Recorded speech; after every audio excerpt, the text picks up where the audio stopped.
Neçə ildir trend videoları çəkmirdik. Dedim bugün olar. Dedim bugün olar.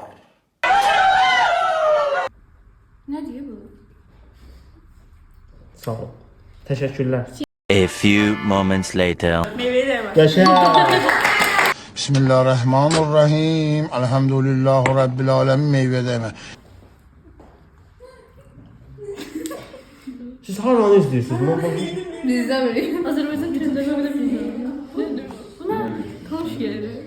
Bizim arkadaş dostlarımız cevap verecek. Teşekkür ederim. Happy New Year. Aa, deyir qaqa Azərbaycanlıyam, çox sağ ol. Azerbaycanlıyam çok sağ ol. Mi.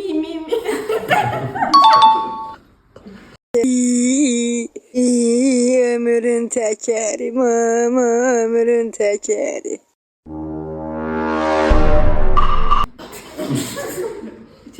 Yadımdan Leyla. Of hay Allah, ayağımı tutacağım. Of hay Allah. Ayağıma tıkan bu atım. Aa, Hara gelmişsin arkamama yok.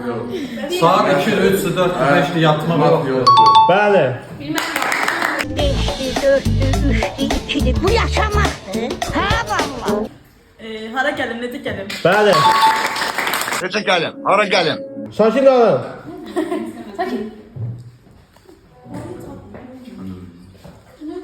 Bilmir misiniz? Həqiqətən bunu bilmirəm.